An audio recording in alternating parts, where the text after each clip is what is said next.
food processor is a great machine for making a purer and smoother nut butter.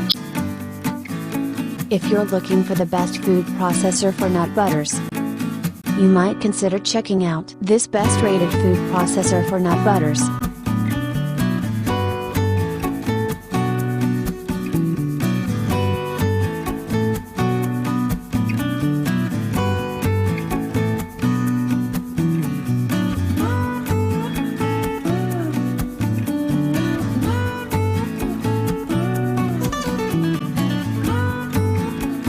Now, let's see the features of this great product.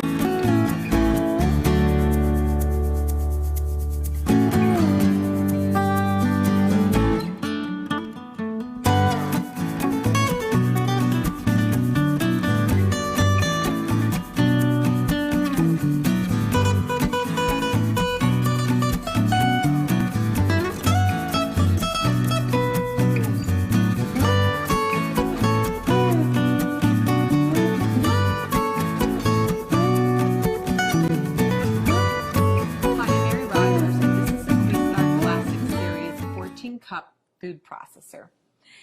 It's a very generous size, so you'll have plenty of room to be doing all your family entertaining, but it's still a nice small footprint, so you can use it for every day too. So you'll notice it's got a nice square base, and it has what we call paddles to operate.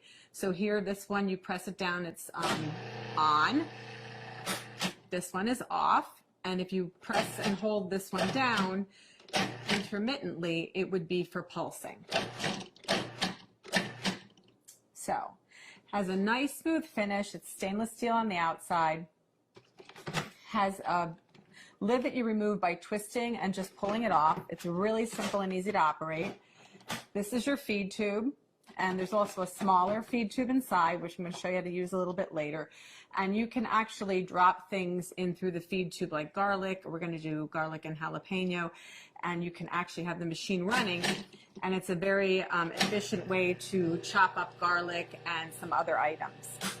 The other thing is that it's great if you want to add liquid very slowly. The small feed tube has a small hole in it, so if you want to make vinaigrette, you can just pour the oil directly into the small feed tube. Or if you're going to make mayonnaise where you want to slowly incorporate any kind of oil, it'll just drip through the feed tube directly into your bowl in a very consistent way, so that you get a great finished mayonnaise or a vinaigrette. So let's look at some of the other items that come with your food processor. In the bowl already is your chopping blade.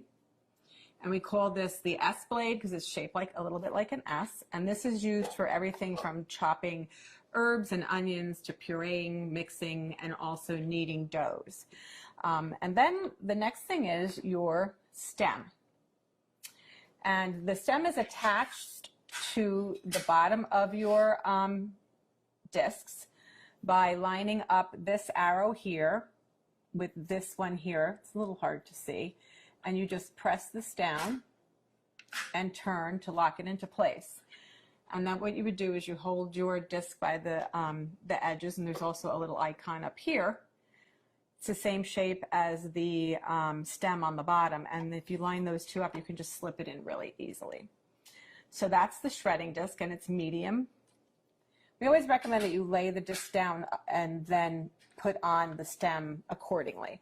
And to do any type of slicing and shredding, you would use the medium slicing disc, not shredding, slicing. And you do the same thing. You line the little arrows up. You press and turn to lock it into place. Always hold it by the edges.